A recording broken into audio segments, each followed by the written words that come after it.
Just listen to how chill this music is. So here we go with Stardust Speedway.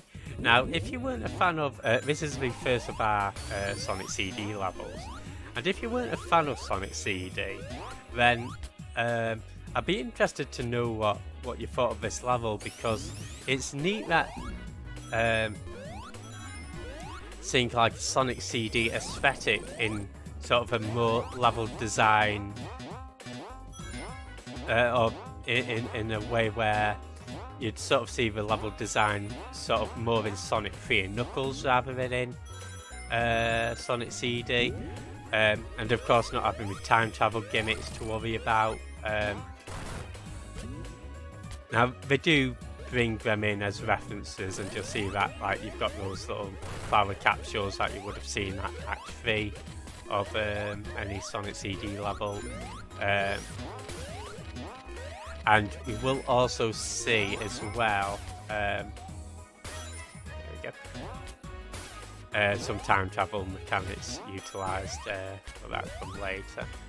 And yeah, as you can see, the level design is not completely foregone, the Sonic CD influence, but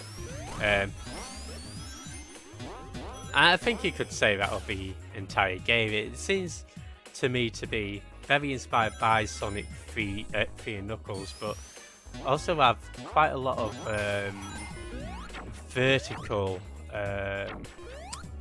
design that you might see more than in Sonic CD.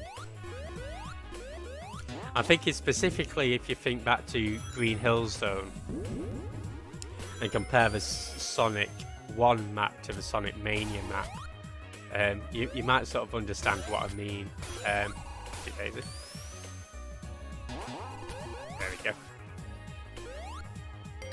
We got through that eventually, but perhaps not the way intended, but there you go.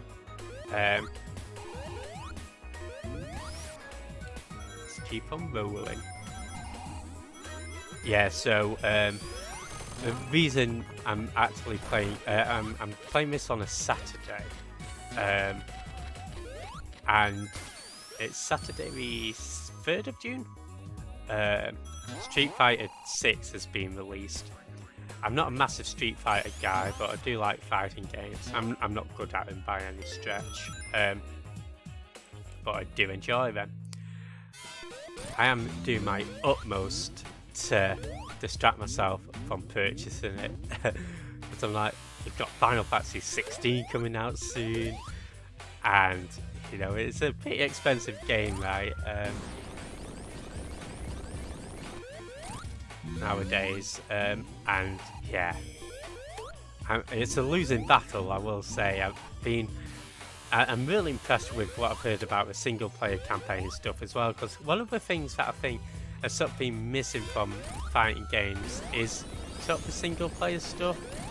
And I always remember as a kid playing like Tekken 1, 2, 3, Tekken 4, 5, Tekken Tag as well. I just enjoying the little story modes that you got with the characters, and you know, seeing how it all interrelated and stuff. Soul Calibur 2 as well, my favourite. There you go, there's your time travel. Really cool transition, sorry. But yeah, Soul Calibur 2 is probably my favourite fighting game, and I loved the Weapon Master mode.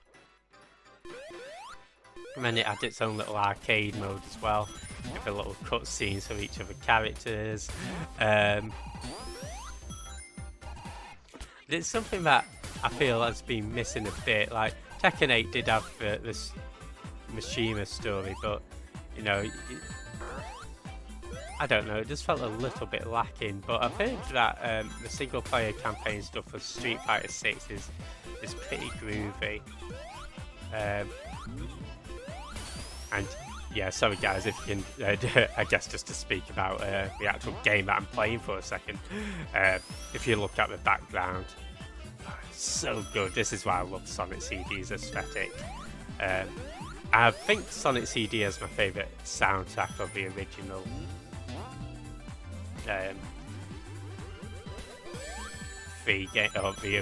Classic games, I should say. Now, this act is actually a fairly short act. Yeah, in contrast to quite a lot of the levels that we'll be seeing, this one is short, but it does have a really cool mid-boss. And yeah, this is sort of a midway point for the game, and I feel like they did a really good job of designing the midpoint. Act 1 is sort of your standard affair. Sorry, I'm just getting caught up in this a little bit.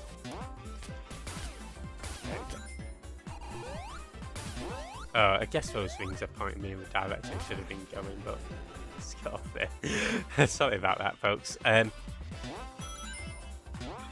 Yeah, but this act is a bit on the shorter side, and there are a couple of levels that are on the shorter side, but the boss sort of makes up for it. So here we go, Metal Sonic, and yeah, this is sort of a massive callback to Sonic CD. And this is actually the boss I was referring to earlier in, I think, was it Chemical Plant Zone? And they're saying that they changed it. And it's not this part of the boss, although we did change a couple of aspects about this boss. I'll tell you what specifically soon, but yeah, it's sort of the final phase of this boss that got changed most dramatically. So here we're just sort of running away, avoiding his attacks, and then he hooks himself up into this machine. And I think this is a reference to one of the Game Gear games. So what you're supposed to do is hit the Mecha Sonics. Now what you notice here is when I hit them normally without pinballing them, they shoot off these little bullets. Originally, they didn't shoot off these bullets. That's something that they added. I think originally the only way you could hit him was by hitting the Mecha Sonics into him. And yeah, I must admit, it's not overly... it doesn't really stick out as being, you know, a method or mode of hitting him. It's not too intuitive.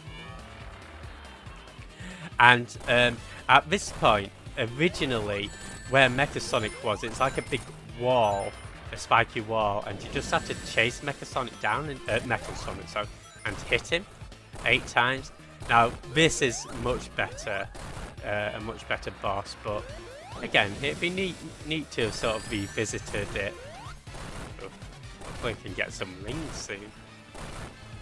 Okay, this might be our first death, you know.